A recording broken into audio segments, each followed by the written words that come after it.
Vous écoutez Apéro Sexo! Vous écoutez Apéro Sexo, un podcast animé par deux professionnels en sexologie et meilleurs amis.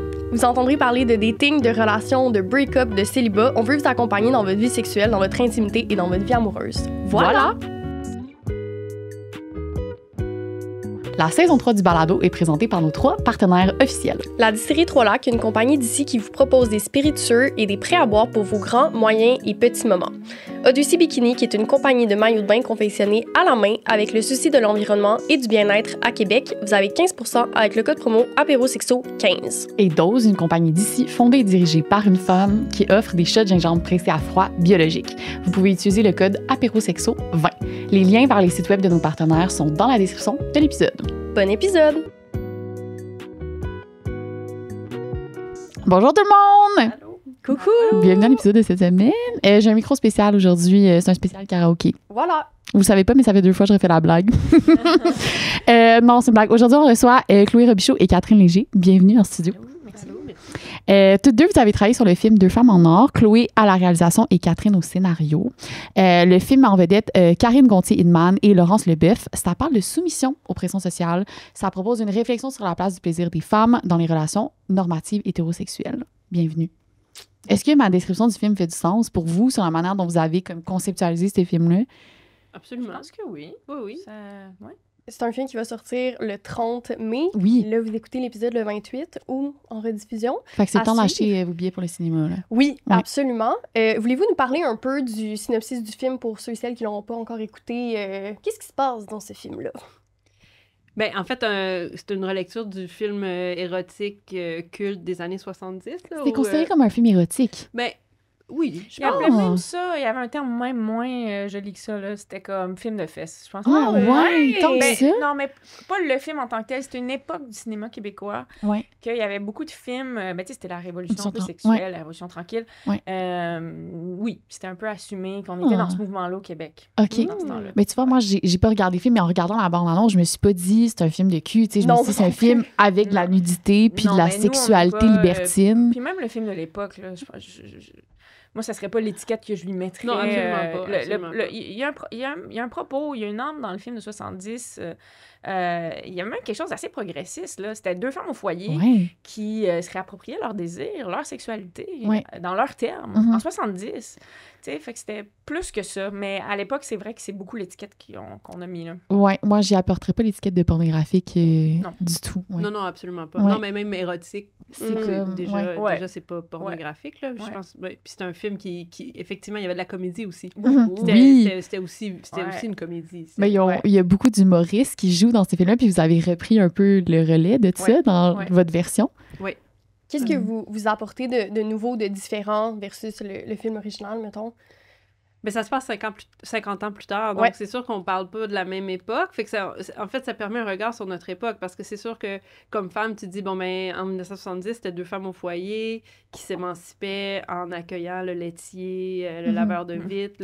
Et c'est drôle, puis en même temps, on a de la compassion pour ces femmes-là qui étaient prises dans un système qui les dépassait. Ils étaient au foyer. Ouais. Là, ben, quand tu transposes ça aujourd'hui, tu te dis, ben, c'est quoi qui nous coince? Contre quoi on se bat? Pourquoi on se sent coincé? Est-ce qu'on s'ennuie? Est-ce qu'on est épanoui? Et c'était cette réflexion-là qui, tout au long de l'écriture puis du travail du film, qui est intéressante. Qu'est-ce qui se passe aujourd'hui? On est dans une société, en bout de ligne, un peu rigide, quand même. C'est comme si on peut parler de tout, mais la marche à suivre est quand même, le mode d'emploi, là, il est un peu strict. Là, il faut performer. On est dans une société de performance, puis ça s'applique même dans le champ de l'intime. Puis c'était ça qu'on voulait dénoncer aussi.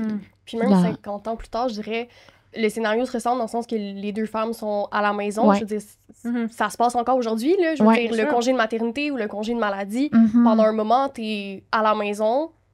C'est sûr qu'il... C'est vrai. Oui, mais même, c'est un grand changement de devenir mère. Après ça, quand tu as des jeunes enfants, tu passes beaucoup de temps à l'intérieur. Là. C'est radical. Oui, tout à fait. C'est un choc. Je veux dire, nous, on l'a vécu. Moi et ma conjointe, on était deux filles vraiment occupées. Puis du jour au lendemain, c'est comme, OK, on est toujours à la maison en train d'écouter toutes les saisons de Révolution. Non, mais tu sais, il y a ce côté-là où c'est un petit peu une adaptation. Il y en a qui s'y plaisent plus que d'autres. Je connais beaucoup de femmes que c'est un défi, là, à un moment donné, après 8 mois entre tes murs. il se passe quelque chose. Tout à fait. Puis l'allaitement aussi, tu sais, la pression qu'il y a sur l'allaitement, tu l'explores un peu quand même, tu l'explores un peu par le scénario. Fait que tout ça dans le film, ça reste un feel-good movie, là, on s'entend, c'est une comédie, mais tu sens ces dynamiques-là, cette pression-là sur les femmes. Je trouve ça intéressant. En regardant le film, je me suis beaucoup questionnée sur... Il y a beaucoup d'auteurs qui s'entendent pour dire que, mettons, la maternité, c'est un processus de soumission sociale, tu sais, puis encore aujourd'hui, en 2025, parce qu'il n'y a pas de congé de paternité. Puis à quel point c'est politique, une jeune maternité de, ben, t'es à la maison, t'es épuisée, t'es dans ta routine, tu vis une monotonie ou quoi que ce soit, tu sais, t'as la beauté de l'enfance que tu vois devant toi, mais il y a aussi ce processus-là où t'es tellement épuisée, tu peux pas travailler sur ton couple, tu peux pas travailler sur tes amitiés, tu peux pas travailler sur ton monde extérieur, t'as plus ton lien avec l'environnement qui t'entoure, tu sais. Puis je retrouvais ça dans le film quand même. T'as pas de... En fait, aussi, c'est ta relation avec ton propre corps qui change. Parce que c'est au-delà des genres. Moi, je le vis, je suis dans un couple homosexuel, on est 2 mamans, mais moi, j'ai pas porté mes enfants. Donc, on s'est divisé le congé parental de façon le plus équitable possible, mais le fait est que ma blonde a accouché de jumeaux, puis que son corps était pas mal plus magané que le mien. Moi, tout ce que je subissais, c'était les contre-coups de pas dormir la nuit. La fatigue. Mais donc, elle devait composer avec ça, là, de retrouver son corps, retrouver son énergie, de récupérer physiquement, de la césarienne, tout ça. Puis elle est là aussi un peu l'injustice. Donc, c'est pour ça que je dis, au-delà des genres même, c'est aussi cette femme-là qui donne son corps. Tout à fait. Pourquoi vous pensez que... Parce que dans le film, c'est la sexualité qui va venir émanciper les 2 femmes de leur monotonie quotidienne ou de leur performativité, un peu comme tu disais. Pourquoi c'est la sexualité le médium? Ben, il y en a plein, là. Tu sais, c'est pas... On pense pas qu'on a trouvé la formule secrète pour le bonheur, là. Non, c'est ça. On tient à le dire. On n'est pas en train de dire qu'il faut coucher avec le gars du corps pour sauver ta vie. C'est ça qui est mis de l'avant dans le film. On met la sexualité de l'avant pour reprendre du pouvoir un peu sur soi. Mais en fait, moi, c'est ça que je trouve intéressant, c'est que, tu sais, au-delà de toute la pression qu'il y a sur les mères, il y a aussi cette idée-là qu'à partir du moment où tu deviens une mère, ben c'est comme si le rapport à la sexualité change aussi. Tu sais, puis comment... Pas toi, mais comment t'es perçu, puis... tu sais... Puis c'est pas sexy, là, justement, le 8 mois que tu passes enfermé avec un bébé. Moi, j'ai adoré ça, ceci dit. Là, moi, c'est vraiment une période... Je m'attendais pas à ça. Même quand je suis tombée enceinte, les gens proches de moi disaient « Ah, Catherine, maman! » avec un petit « c'est drôle! » Mais, tu sais, j'avais pas... Je sais pas, je dégageais pas ça, en fait, je pense.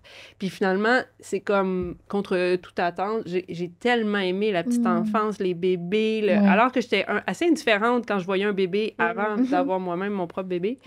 Puis, fait que j'ai adoré cette période-là, mais c'est vrai que... C'est pas glam, là. Mais puis je regardais la série Mad Men, tu sais, puis Mad Men, il y a de la tension sexuelle, puis les rapports hommes-femmes, tout ça, puis j'étais là avec mon bébé, puis on dirait que ça me disait plus rien, alors que c'était ma série comme fétiche avant, tu sais, où je saisissais toutes les nuances, puis je capotais. Fait que ça avait vraiment... C'est un grand changement, c'est une grande adaptation, puis je pense que j'avais envie d'explorer ça. Puis, ben, c'était 2 femmes en or, c'est ça aussi. C'est l'émancipation par le sexe. C'est ça la proposition. Mais c'est des femmes qui sont... Ben, je dis des femmes, il y a les personnages, des maris, des conjoints dans le film qui, eux aussi, là, comme nos 2 protagonistes, sont déconnectés, je pense, de leurs émotions, de leurs sensations, de leur corps. Et je pense que la sexualité dans le film servait aussi à ça, de retrouver un contact avec l'autre. Fait que c'est pas juste l'orgasme, tu sais. Puis je l'ai pas filmé dans une optique aussi de donc bien focusser sur l'orgasme, sur les organes génitaux, comme c'est pas ça, c'est plus sur les sensations de se faire toucher. Je pense qu'elle s'ennuie de ça. Puis le désir aussi. Tu sais, comme le désir sexuel, mais aussi le désir en général. Tu sais, d'avoir envie d'être dans l'existence. D'avoir quelque chose d'excitant dans ta journée. Tu sais, d'avoir hâte à quelque chose. Pensez-vous que les femmes qui vont le regarder ou les personnes qui se retrouvent dans cette situation-là vont avoir peur de voir cette espèce de, comme, à l'écran, ce qu'ils vivent au quotidien? Pensez-vous que ça va être un espèce de choc pour certaines personnes? Il y a Ben, écoute, il y a des gens qui l'ont vu, qui m'ont dit « Oh mon Dieu, pour moi, ça m'a brassé beaucoup plus que je pensais, mais qui étaient contents de ça. » Oui. Tu sais, que au-delà de la comédie, je sais pas, ils se retrouvaient, que ça les faisait réfléchir par rapport à leur couple. Une bonne confrontation. Oui. Non, puis positive aussi, tu sais, le choc peut être positif aussi. Ouais, mais je pense que c'est un film généreux dans... Si t'as envie, le film, il peut t'amener des affaires, tu sais. Puis si t'as envie de juste comme aller rigoler, manger un popcorn, ça le fait aussi. Rire, ça le fait aussi. Ouais. Fait que ça, je suis fière quand même du film parce qu'il ratisse large là, dans ce sens-là. Mais...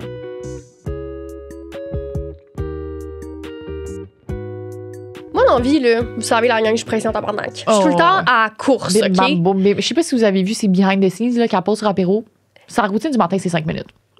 C'est ça, là, tu comprends, c'est rapide. Donc, le matin, des fois, j'ai besoin d'un... quelque chose qui me donne de l'énergie on the go. Mais qui te réveille, là, solide, là. Oui, puis d'avoir maintenant les shots doses dans mon frigo. Ouais. C'est tellement facile, j'ouvre mon frigo, je prends mon shot, je suis partie pour ma journée. C'est intégré maintenant dans ma routine. C'est 4 ingrédients. Gingembre, curcuma, citron, poivre noir. Fait que ça kick, là. Bim, bam, boum. Mais t'as différents, tu sais, t'en as... Oui, t'en as différents aussi. Classique, t'en as des extravats, puis t'en as au miel pour que ce soit un peu plus doux. Ce que je trouve fun dans le format d'énergie que ça donne, c'est que t'as pas de crash après. Vu que c'est comme un boost d'énergie, genre naturel. Oui, absolument. Moi, j'aime bien ça. C'est local, c'est rapide. C'est comme un... Tu sais, quand t'en as, là, c'est comme ton réflexe matinal. Ben oui. Bonsoir, t'as ta petite dose d'énergie. Ça s'apporte bien aussi, genre dans un sac pour la journée. Si tu sais que t'as une grosse journée, là, t'en mets 4 dans ton sac. Tu comprends? Et tu vas rouler, là. Ouais, je trouve ça splendide. Vous pouvez utiliser le code promo APEROSEXO20 pour 20% de rabais sur votre première commande en ligne. Santé! Bye! Je pense que c'est déculpabilisant aussi, dans le sens où, tu sais, avoir, mettons, une vie sexuelle un peu moins trépidante après l'arrivée d'un enfant ou avoir moins de libido à cause des antidépresseurs, tout ça. Tu sais, si tu vis ça, puis tu fais « Ah, ben oui, regarde, je suis pas tout seul. On est toutes là-dedans. Là. On peut-tu en parler? Le couple, c'est pas... on dirait qu'il y a beaucoup de pression sur le couple pour avoir un couple parfait du début à la fin. Ouais. Puis je pense que c'est le fun de dire « Ah ben non, c'est normal. On n'est pas tout seul. Il y a des hauts, des bas. » Oui, d'avoir du désir pour d'autres personnes. T'as beau être en couple. Tu sais, à un moment donné... les autres belles personnes ils n'arrêtent pas d'exister. Puis je pense qu'il faut arrêter de se faire croire que ça, c'est comme... Ça, non, ça, j'embarque pas. Je suis pas en train de dire qu'il faut tromper. Vraiment pas. C'est pas la morale du film. Des fois, je voyais des commentaires sous la bande-annonce. « Ah, mon Dieu, ça fait l'éloge de l'infidélité. » Non, je pense pas. Je pense pas que c'est ce qu'on cherche à dire. C'est vrai que je m'en allais. Je me questionnais à savoir c'est quoi votre impression des critiques. Plus parce que c'est quand même il y a l'adultère, tu sais, comme sujet dans le film, puis c'était aussi le cas dans la version de 1970. Pensez-vous qu'il y aura du monde qui vont vraiment pas être contents de ça? Parce que c'est quand même, on vient confronter le corps, tu sais, le couple, c'est la promesse d'un bonheur depuis qu'on lit des contes de Disney quand on est petit. Là. C'est vraiment, c'est une valeur sociale très, très proche de beaucoup de monde. Puis là, ça vient directement toucher à ça. Ben oui, probablement. Comme n'importe quel film, tu pourras nécessairement jamais plaire à tout le monde. Je suis rendue à mon 4e film, puis je l'ai compris. Mais c'est pas le but non plus aussi. Non, c'est pas le but non plus. Mais moi, je dirais, mais pourquoi ça nous choque tant, justement, l'infidélité, tu sais? Comme je dis, je suis vraiment pas en train de dire que c'est la solution. C'est pas mon point. Mais par contre, l'idée un peu... c'est un peu fantaisiste, en tout cas, de penser qu'un couple qui va être ensemble pendant 30 ans ne va jamais, du moins, avoir une tentation, tu sais, être challengé, être confronté. Puis ça, je pense que ça fait du bien de le nommer à voix haute. De se l'avouer. De se l'avouer. Je pense que des couples, des fois, vont mieux quand ils sont capables de se nommer ces choses-là. Tout à fait. Puis je pense que aussi le cinéma, ça sert à ça. C'est que ça te montre ce que toi, tu as peut-être envie de faire parfois dans ta tête. Puis là, les personnages le font à ta place. Puis là, tu sors de là, c'est comme soulagé. Je vais pas le faire, ils l'ont fait pour moi, ça m'a fait du bien. Full. C'est à ça que ça sert. La comédie aussi, c'est exact. Là pour, oui, c'est ça que j'allais dire aussi. Ça reste une comédie, tu sais, dans le sens que la comédie, ben, ça fonctionne bien quand les gens font des affaires qu'ils sont pas supposés faire. Mais c'est un bon médium pour approcher des sujets parfois un peu plus tabous, comme par exemple la sexualité, le désir, le couple, la dépression, la maternité, tu sais. Pensez-vous que si les hommes avaient été au centre de ce film-là, surtout par rapport à l'infidélité, si les réactions auraient été les mêmes de celles qui l'ont écouté à ce jour? Si ça avait été les hommes qui étaient infidèles? Oui, mais dans la société... Si ça avait été eux les protagonistes de l'histoire. Donc, horloge biologique, mettons, le film. Ben c'est ça, on l'a exploré, ça aussi, quand même. En fait, c'est ça, c'est que le désir masculin, il est plus normal que le désir féminin. C'est comme, les pauvres gars, ils sont pris avec du désir. C'est pas facile d'être un gars. Je me souviens, quand t'étais jeune, il y avait comme une de mes tantes qui disait... Quand t'as un garçon, tu te préoccupes d'un pénis, puis quand t'as une fille, tu te préoccupes de tous les pénis. Là, c'est toujours comme la sexe... Comme les gars, comme...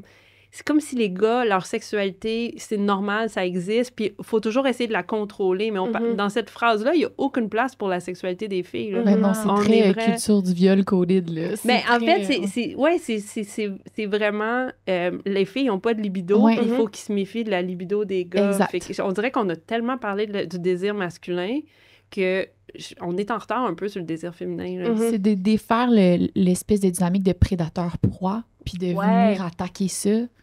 Puis on le voit un peu dans le film que tous ces rôles-là sont complètement mêlés. Là. Absolument.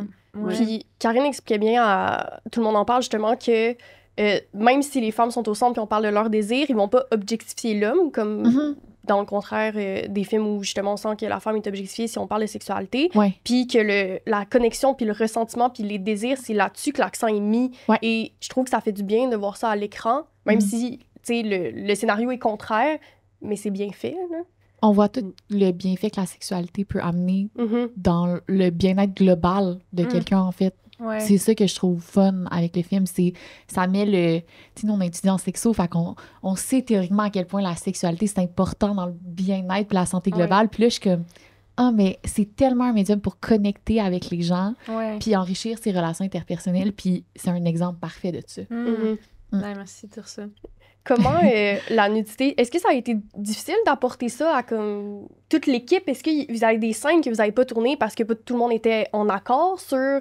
Tu sais, on en voit de plus en plus là, de la nudité au cinéma, mais ça reste quand même avant-garde, là, tu sais. Est-ce que ça a été difficile pour vous de faire passer certaines scènes à l'équipe ou pas nécessairement? Non, dans le sens que chaque personne qui est rentrée dans le projet savait aussi où est-ce qu'on s'en allait. Puis même quand on a fait le processus de casting pour les 2 actrices, quand on a approché, ça avait été dit. Moi, j'avais fait un texte qui avait été envoyé à toutes les actrices qui expliquait ma vision de la nudité dans le film. Donc, oui, il va en avoir, mais voici comment. Pas dans l'acte sexuel. Pour moi, ça va être peut-être plus quand le personnage allait, tu vois des seins, ou plus dans ce sens-là, plus dans le point de vue féminin, autrement dit, tu sais. Donc, certaines ont fait le choix qu'elles n'étaient pas à l'aise avec ça. Ils sont pas venus en audition. J'ai complètement respecté. Puis après, il y a eu beaucoup de discussions avec Karine et Laurence avant le tournage, avec une cordeau d'intimité aussi. Mimi, côté exceptionnel. Tu veux expliquer c'est quoi une coordonnatrice d'intimité pour ceux qui ne savent pas? C'est vraiment intéressant. Oui, puis c'est un nouveau rôle qui n'existait pas au cinéma. Ça n'a aucun sens de penser qu'ils ont fait ça. C'est quand même grotesque, mais ça fait quoi, 4-5 ans peut-être que ça existe? C'est que c'est à la mode depuis 1 an, là, ou presque. Mais dans le fond, cette personne-là a plusieurs chapeaux. C'est un peu une médiatrice entre les acteurs et le ou la réalisatrice. Elle va aller récolter l'information avec les acteurs. Qu'est-ce que tu es à l'aise de montrer? Y a-tu quelque chose de ton corps que tu n'aimes pas? Que tu voudrais qu'on fasse attention avec la lumière, dans les cadrages? Puis elle va me le communiquer. Parce que les acteurs, là, c'est dans leur nature, ils veulent plaire aux réalisateurs. T'sais, ils sont comme gênés de nous donner des limites. Ils ont le syndrome des bons élèves. Là. Ben oui! Puis ça, c'est pas correct. Dans le fond, moi, j'aime pas être dans une position de pouvoir malgré moi. Tu comprends ce que je veux dire? Donc, la médiatrice, donc la cordeau, elle est là pour ça. Puis après ça, elle encadre toutes les répétitions. Donc, on a tout répété là, comme, dans tous les moindres détails avant de tourner. On avait gonflé un matelas dans mon bureau de prod. Puis elle était là, puis là, on faisait les gestes avec les acteurs. Ils étaient habillés et tout. Ça fait beaucoup de fou rire. C'est comme si tu brises la glace. Tellement. Puis même pour moi, c'est gênant. Dans le sens que, tu sais, quand tu diriges, il faut que tu sois fort. OK, ben ici, je pense que je prendrais plus de coups de hanche. Tu sais comment je veux dire? C'est weird un peu. Donc, cette personne-là est là aussi pour vulgariser à ma place. Puis toi, à quel point t'avais écrit ces chorégraphies-là? Tu sais, c'est quoi le rôle que t'as pris là-dedans? En fait, pardon, je suis toujours en train de vanter qu'il faut être rebelle et audacieux, délinquant, voilà. Mais en bout de ligne, dans l'écriture, quand il arrivait le moment d'écrire ces scènes-là, j'étais plutôt prude, finalement. Puis je faisais juste écrire « Ils font l'amour ». Puis je laissais tout ça à Chloé, finalement. Non, mais fait que la chorégraphie, tout ça. Mais je suis pas une scénariste qui met énormément de didascalie non plus. Tu sais, je mets plus des didascalies d'émotion, d'intention. Mais là, je n'étais vraiment pas allée dans le détail. Mais c'était intéressant aussi parce qu'il y avait eu toute une réflexion aussi de dire comment ça va progresser. On ne veut pas toujours montrer la même chose. Fait que, c'était superbe là, de voir Chloé travailler là-dessus, puis réfléchir à ça, puis construire toutes les chorégraphies. Voulez-vous nous expliquer comment, la nudité qui n'est pas seulement dans l'acte sexuel, pourquoi ça a été votre choix de le mettre de l'avant dans les le day-to-day, là, on dirait, tu sais, des acteurs, des actrices dans le film? Mais je savais qu'il allait y avoir des appréhensions, dans le sens que c'est un film culte au Québec, encore plus pour une certaine génération. Puis je l'avais, la question, là. Donc, on va voir des seins, on va voir des fesses. Puis j'avais comme le goût de jouer avec ces appréhensions-là. Donc, de faire, attendez, oui, le corps féminin, il est là, il existe, on peut le filmer, mais il n'est pas juste sexuel, il n'est pas juste sexué ou érotisé. Fait que c'était un peu venu de là. Et donc, de peut-être dire, moi, je vais être dans leur point de vue. Il y a eu cette idée-là d'une scène du personnage de Florence, qui est Karine, qui se regarde dans le miroir, tu sais, puis elle était game, là, elle était courageuse, Karine. Je me souviens de la réunion, j'ai dit, Karine, tu serais-tu à l'aise, mais j'aimerais ça que tu testes la gravité de tes seins, tu sais. Elle est comme, ouf! Elle dit, je comprends pourquoi c'était vraiment une bonne idée, mais genre. Mais elle voulait le faire parce qu'elle comprenait qu'on raconte quelque chose sur les femmes. Ben oui, tout à fait. Puis moi, j'ai de la misère avec ça. J'ai entendu des fois du monde dire, OK, mais tu montres des seins, peut-être que c'est rétrograde. Attends. Donc, on n'a plus le droit de filmer le corps des femmes.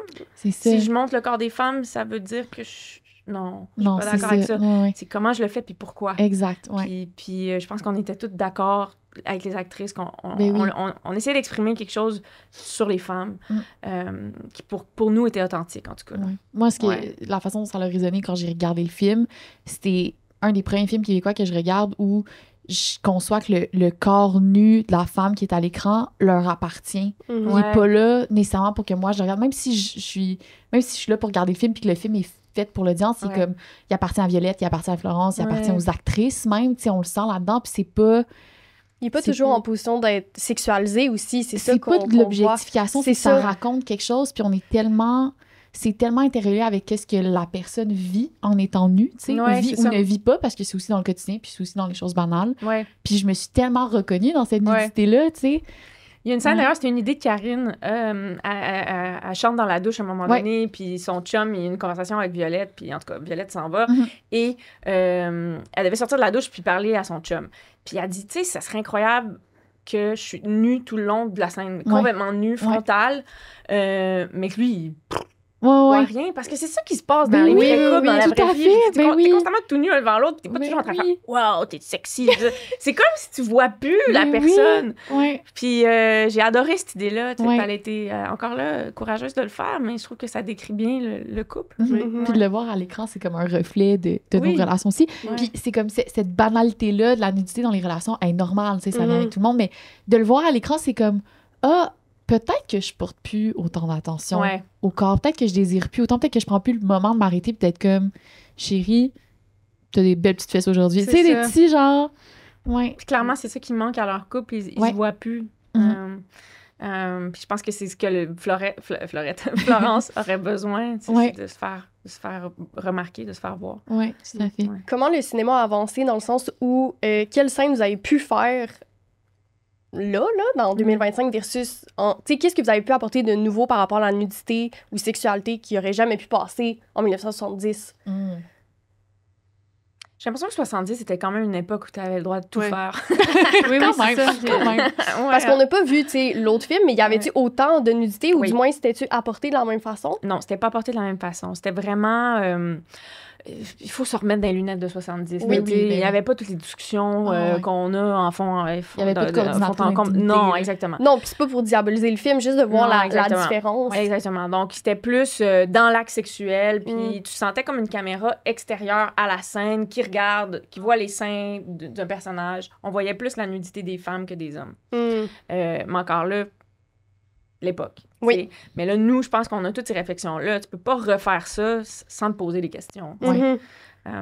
Est-ce que vous aviez des discussions sur le male gaze? Comment vous le définissiez, tu sais, mettons, si ça faisait partie de vos discussions quand vous... Ben oui, tu sais, tout ce que je vous dis qu'on a fait à la mise en scène, c'était un peu dans cette idée-là de comment on allait ou non objectifier nos personnages. Écoute, j'espère qu'on le ressent dans le film. Oui, tout à fait. Pourquoi vous pensez que c'est aussi rare qu'on explore l'émancipation féminine sexuelle au cinéma? Avez-vous comme d'autres exemples aussi où ça a été fait auparavant? Mais en fait, c'est drôle que tu poses la question parce que moi, j'avais vu Deux femmes en or, puis je me suis réintéressée à Deux femmes en or quand j'ai travaillé sur Charlotte a du fun, un scénario que j'avais écrit qui a été réalisé par Sophie Lorrain. Puis on cherchait des exemples dans la fiction de comédie où il est question de la sexualité féminine. Puis on en a trouvé très peu. Il y en avait presque pas, en fait. C'est comme si il y a beaucoup de... Il y a beaucoup de fiction qui est sur la sexualité féminine, mais c'est pas la sexualité féminine, en fait, mais c'est les conséquences négatives que les femmes subissent, grossesse non désirée, agression, harcèlement. Les femmes sont punies quand elles ont du plaisir à la télévision. Exact. Même dans les films d'horreur, c'est elle qui meurt en premier. C'est la petite cochonne qui meurt en premier. C'est tout le temps ça, là. Ça, c'est vrai. Mais tandis que dans Deux femmes en or, le film original, il était pas puni, les filles, à la fin, puis ça continuait d'être léger. Fait que c'est un peu pour ça qu'on est allé vers ça, le refaire. C'est pour ça que c'était pertinent de le refaire. Il n'y en a pas de temps. Là. Puis dans votre film, comment elles sont récompensées si elles sont pas punies? Ben, elles se reconnectent à elles-mêmes. Elles ont du plaisir aussi en chemin, oui, mais il y a quelque chose de... C'est ça. C'est une émancipation. C'est un peu... ça fait du bien d'être un peu rebelle, des fois, je trouve. C'est ça. Quand je parlais de société de performance, on est un peu rigide, on est un peu, là, tout d'un coup... un coup que le moule est cassé, tout est un peu plus ouvert. Elle se met à faire du barbecue en plein hiver. Mais c'était ça c'est ça le défi pour elle. Oui. Mais j'ai aimé voir le personnage qui était un peu en apathie, puis tranquillement, comme à travers des petits actes de rébellion, de juste, tu sais, lire un passage d'un livre à sa voisine, l'autre bord du balcon, faire du barbecue l'hiver. Tu sais, c'est le fun de voir des petits, comme, brins de folie, j'ai envie de dire. Ouais.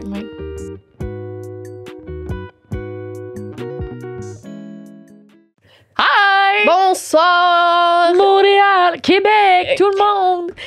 Aujourd'hui, on veut vous parler de Odyssey, que j'espère que vous connaissez jusqu'à maintenant, sinon la gang, là... Ouvrez votre grandes oreilles. Oui. Ce que j'apprécie particulièrement de cette compagnie-là, les valeurs au centre qui sont super importantes, de l'inclusivité, d'offrir des maillots que tu vas te sentir bien dedans. Oui, c'est une compagnie qui se dit est inclusive. Tu vas sur leur site web, tu magasines et t'es comme, oui, c'est une compagnie qui est inclusive. Ce que j'aime aussi, c'est que même dans leur dernière collection, ils ont sorti, tu sais, t'as des bas de maillot classiques, t'en as taille haute, taille basse, moins couvrant, plus couvrant. Ils ont même sorti une paire de shorts maillot de bain. Oui. Fait que ça, c'est le fun. Tu sais, tu peux comme choisir en fonction de comme tes besoins de maillot de bain. Puis au-delà, ils ont une attention au capacitisme parce qu'ils ont fait une collaboration avec le CHU de Québec pour faire des bikinis qui sont adaptés à ceux qui ont une stomie. J'ai jamais vu ça avant. J'ai jamais vu ça. J'ai jamais vu ça. Je trouve ça tellement le fun. Puis c'est tellement important de se sentir bien. Tu sais, le moment où tu vas te baigner, où tu mets un bikini, tu vas à la plage, c'est un moment qui est vulnérabilisant pour beaucoup de monde. Tu sais, tu t'exposes beaucoup de ton corps en même temps. Puis ça peut être comme... Ça peut être intense, tu sais. Fait que c'est important de porter des choses qui nous font sentir bien par des gens qui font attention au fait que tu te sentes bien. Puis c'est exactement ça que embody la compagnie de Odyssey Bikini dans tout ce qu'ils font. C'est des vêtements qui sont pensés pour le confort, la versatilité aussi. Il y en a plusieurs qui sont réversibles. Fait que ça, c'est vraiment hot. Ils vont... Tu sais, je parlais justement avec l'équipe d'Odyssey qui nous disait, tu sais, on est aussi accueillant des commentaires qu'on a. Fait que, tu sais, de créer des produits en fonction des besoins de la clientèle, ça, je trouve ça vraiment cool. Parce que leur objectif, c'est que tout le monde se sente magnifique, confiante dans leur bikini. Donc, ces valeurs-là qui prônent, qui sont au centre d'Odyssey, tu sais, axées sur le bien-être, la confiance et tout. C'est vraiment une belle compagnie. Donc, sur ce, vous avez un code promo. Vous pouvez aller voir en description pour tous les détails et vous pouvez commander en ligne très facilement. C'est tout. Fait que gâtez-vous. Bye! Bye!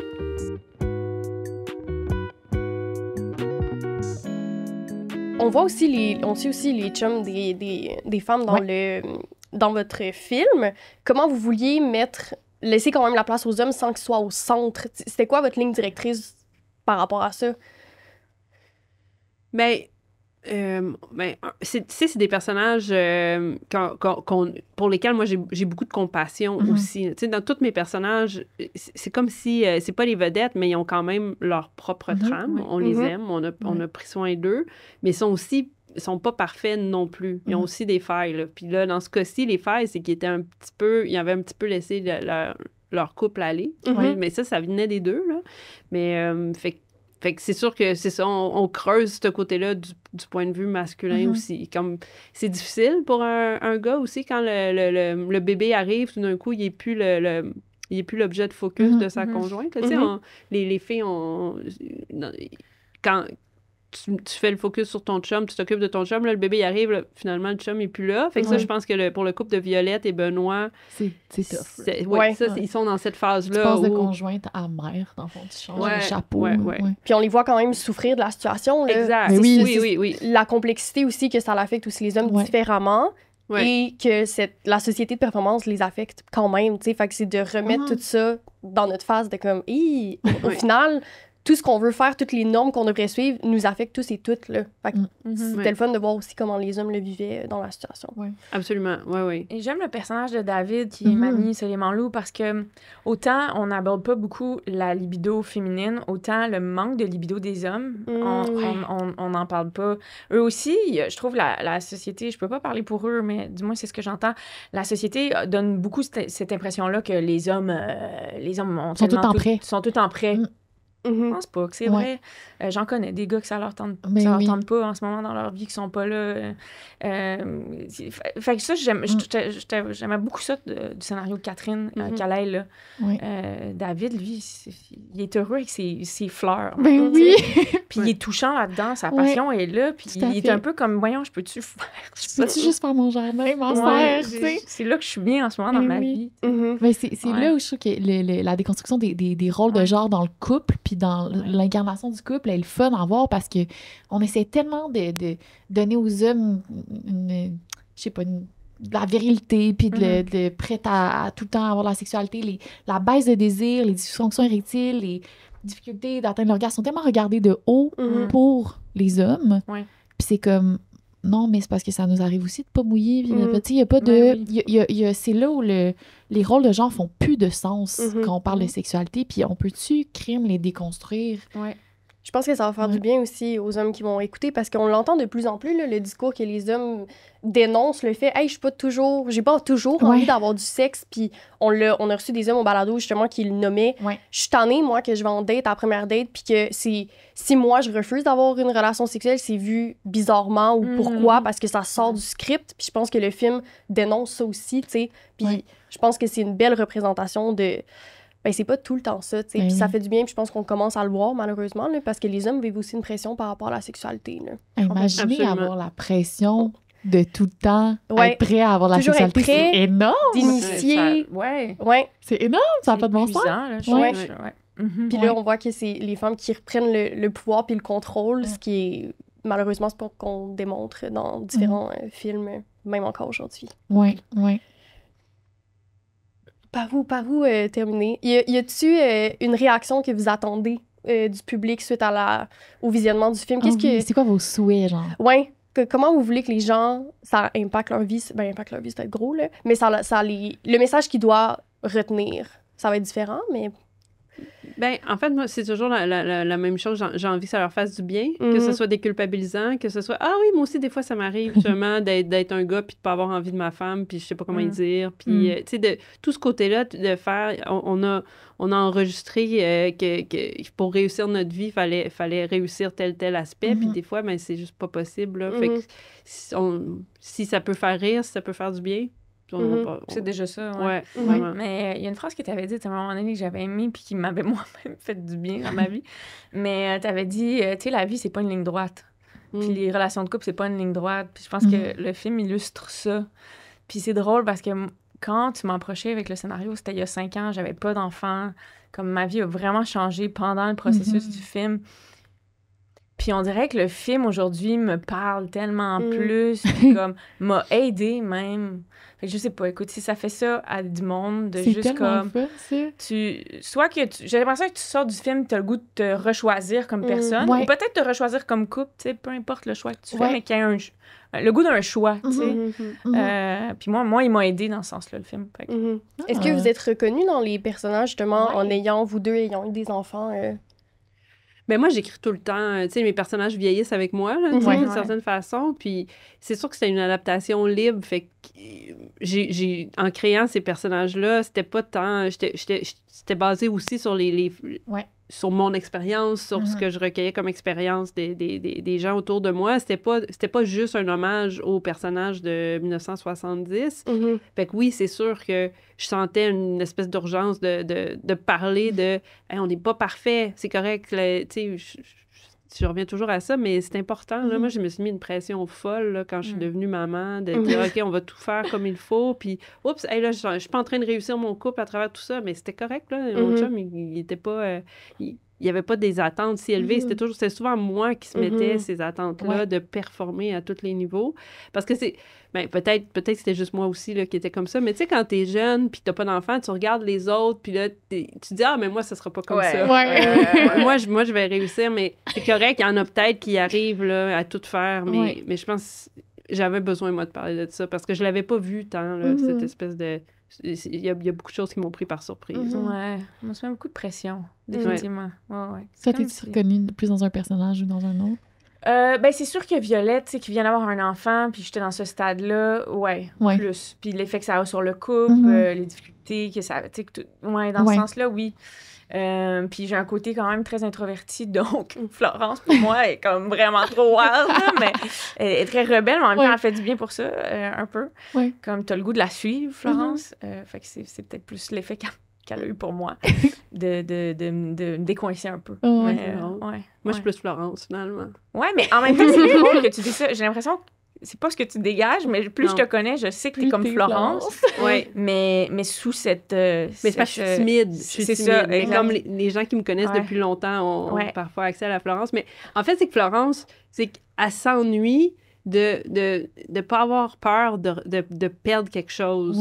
Puis moi, ça aussi, je trouvais que c'est... À partir du moment où tu as des enfants, il faut que tu aimes la vie. Il faut, tu sais, tu peux plus écrire des textes dépressifs. Puis, donc, je pense que c'est là-dedans aussi que je me reconnais dans Florence. C'est cette espèce de nostalgie-là elle avait rien à perdre.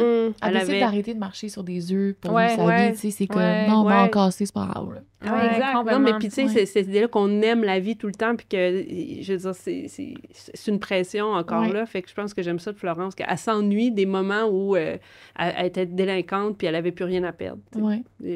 Toi, tu t'organises dans un personnage plus que dans un autre? Ben, avant qu'on continue ces personnages, je voulais qu'on les décrive un peu pour que les personnes qui nous écoutent, qu'ils ont pas... Oui, parce qu'on parle de Florence. C'est ça, exact. Comme de qui on parle. Oui, c'est ça. Tu sais, un petit résumé de chacun des personnages, comment... Puis après, nous, on va voir comment si on l'a perçu de la même façon aussi, là. OK, c'est intéressant. Toi, être en Florence, toi, être en Violette. Oui. Dirigé comme question, là.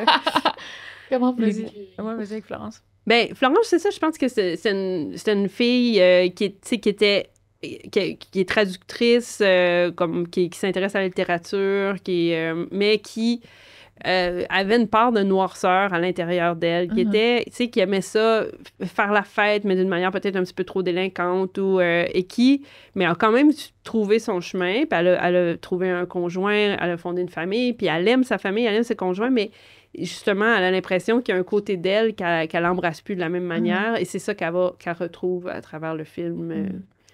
Puis dans sa sexualité, justement, elle va finir par coucher avec plusieurs personnes qui vont venir chez elle pour... Et même qu'elle va créer des rencontres, des fausses rencontres, quelqu'un a brisé mon lavabo, j'ai besoin, mais finalement, le lavabo peut briser, mettons, là. Mais c'est parce qu'elle peut pas aller sur Tinder, parce que la minute qu'elle va sur Tinder, elle croise un de ses voisins sur Tinder, puis là, tu sais, quand t'es en couple, tu peux pas vraiment aller sur Tinder, fait qu'il faut qu'elle trouve d'autres moyens, mais ça aussi, c'était le fun, parce que c'était comme une réflexion sur, mais Tinder, c'est pas très érotique, finalement. C'est pratique, c'est commode, mais c'est beaucoup trop efficace pour être dans le jeu, pour être dans le côté érotique, fait que c'est plus ça qu'elle cherche. Elle cherche à jouer, elle cherche à... Et effectivement, elle arrête de prendre des antidépresseurs, puis il y a un retour de libido. Fait que c'est physique aussi. Mais ça, c'est le fun aussi de le montrer par rapport aux antidépresseurs. Tu sais, au bac, on en parlait tellement que quand tu t'en fais prescrire, les médecins, des fois, ils en parlent pas, là, des effets sur le désir, incapacité à atteindre l'orgasme, tout ça. Fait que j'ai trouvé que c'était une autre fois une belle façon de le démontrer. C'est un problème tellement contemporain aussi. C'est comme, c'est tellement actuel. Puis c'est physiologique, là, comme c'est ça, là. Fait que ça, j'ai trouvé ça cool aussi. Puis tour d'horizon de Violette. Ben, Violette, c'est ça, dans cette relation-là, avec le personnage de Félix Moati, ils viennent d'avoir un bébé. Le bébé a 9 mois au début du film, à peu près. Est en congé maternité. Lui, il travaille beaucoup sur la route et tout en partie. Mais on comprend aussi qu'il fuit un peu cette nouvelle vie-là, qui, je pense qu'il a de la difficulté à s'adapter.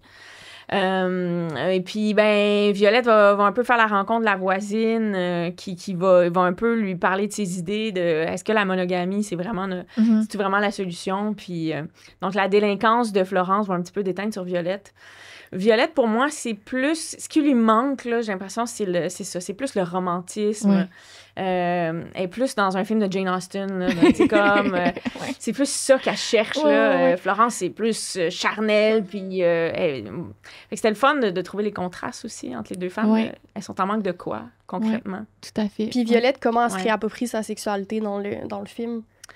Ben, je veux pas tout dévoiler, mais elle aussi, avec les gars qui viennent à la maison tranquillement, va y aller d'un acte au début qui est un petit peu plus vulnérable, un peu plus doux, romantique, comme je disais. Puis après ça, on sent qu'à un moment donné, elle prend plus le contrôle du narratif. C'est ça. C'est ce que je trouve le fun dans le film, que peut-être moins rapport à la sexualité, plus il y a quand même une critique du communautaire, du sentiment de communauté peut-être qu'on a perdu. Puis, tu sais, on arrive dans le film au milieu de leur vie, tu sais, comme si ça se voit que ils sont dans leur voisinage, puis tout, puis elles se sont jamais parlé ou peu parlé, puis tout d'un coup, elles créent une connexion à travers ça que je trouve qui est vraiment le fun. Tu sais, c'est comme si on s'arrête à un moment donné dans leur vie où tout allait exploser, puis là, c'est comme, non, tu peux, tu sais, créer une espèce de lien avec les gens qui sont de l'autre côté de ton mur. Là. Mais ça parle aussi de la société de performance, de comme créer des relations, puis tu sais, tout le temps axé sur la performance, quand là, c'est deux voisines qui reconnectent, on dirait. Qui se ressemblent beaucoup plus que qu'est-ce qu'elles pensaient. C'est beau ce côté-là aussi, je trouve. Puis on vit un peu toute la même affaire quelque part. Tu sais, autant les chums que les blondes dans le film, ils ont toutes une petite quoi de déconnexion, sont rendus loin d'eux-mêmes, sont rendus loin de leurs désirs, loin de leurs plaisirs. Retour aux bases. Retour aux bases. C'est vraiment retour aux bases. Toi, André, te reconnais-tu dans un des personnages du film? Tu guesserais qui? Tu sais très bien. Moi, j'allais dire Florence. Oui. Ouais, j'allais dire Florence. Je suis quand même... j'ai besoin d'excitation, de petits rushs de dopamine, autant dans mes relations interpersonnelles que dans les choses que je fais. Je vais pas hésiter à, genre, quitter une job qui me plaît plus pour aller me retrouver à travailler dans un bar puis d'être comme, OK, non, là, j'ai besoin de ça en ce moment. Puis je pense que je suis quand même proche de mes désirs. Fait que je me reconnais. Ça t'a-tu fait du bien de la voir à l'écran? Parce que, tu sais, à un moment, on parle aussi de polyamour, puis tu sais, toi qui es une personne qui est... Non monogame, excusez, j'avais plus de mots. Non monogame, mais ça te fait... Tu sais, c'est la première... Ben, c'est rare qu'on voit ça à l'écran puis que c'est nommé aussi. Ben, ça fait du bien que ce soit avoué, tu sais, enfin, au cinéma québécois, je veux dire, la société québécoise, on a beau arrêter de tout le temps dire qu'on est donc bien avancé sur une question de sexualité, on reste super monogame comme société, puis tu sais, ça reste très regardé de haut quand on parle, ne serait-ce de non-monogamie rapidement. Fait que d'avouer en cinéma... Ben oui, on a des désirs pour d'autres personnes, c'est sûr, ça fait du bien. Moi, ce genre de film-là, j'écoute ça, puis j'ai envie de révolutionner ma vie. J'écoute ça, puis ça m'inspire tellement, je trouve ça le fun. Ça montre aussi qu'on a toutes ces petites flammes-là à l'intérieur, puis c'est le moment, tu sais, moi, une des peurs de la maternité, c'est un peu ça, tu sais, au début, ce qu'on voit, c'est, moi, j'ai peur de justement devenir mère, puis perdre le côté femme en moi, puis c'est un discours qu'on entend de plus en plus, puis...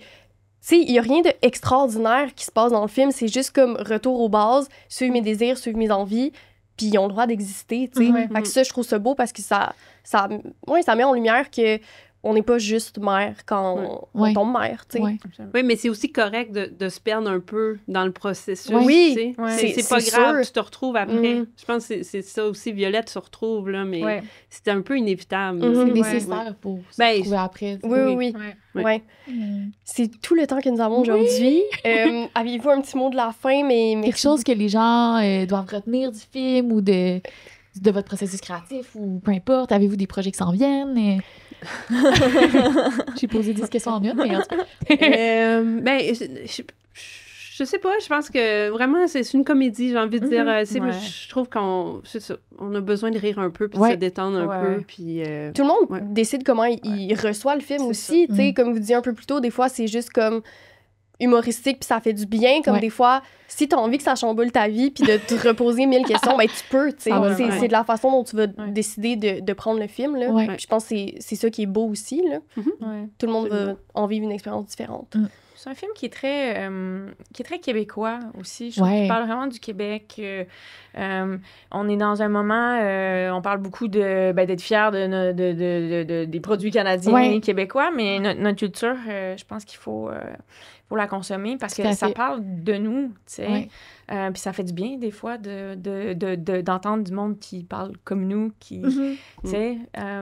Donc, dans ce sens-là, peut-être qu'il y a ça aussi à retenir, que nos films sont là pour parler de nous autres. Parce qu'au-delà des condos où les personnages habitent, ça pourrait se passer n'importe où au Québec, j'ai l'impression, ces films-là. Tu sais, les sujets sont universels, mais en même temps, il y a quelque chose dans l'identité du film qui est vraiment de chez nous. Toute la musique est québécoise, ils trippent... Ce chapeau, d'ailleurs, on entend Lou Adriane dans le film, ça m'a fait du bien. Fait que c'est ça. J'ai envie qu'on soit plus collectivement fiers, des fois, de notre culture, puis de nos films. Oh, ben c'est un beau mot de la fin. Merci tellement. Merci de votre présence. C'était une super belle conversation. Puis allez écouter le film. Ouais, on répète 30 mai. Ça sort au cinéma, la gang. Ouais. Achetez-vous bien. Bye! Bye! À la semaine prochaine. Merci.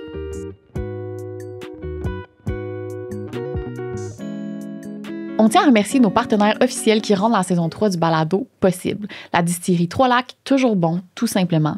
A2C Bikini, qui est une compagnie de maillots de bain, de vêtements et de bijoux. Et Dose, un shot d'énergie sans caféine pour vos matins difficiles. On tient aussi à remercier toutes les personnes qui nous aident à réaliser ce beau projet. Gabriel Boutin pour notre photo de la 3e saison et Fred Tagvorian pour la musique. Soyez au rendez-vous tous les lundis pour nos prochains épisodes. Bisous!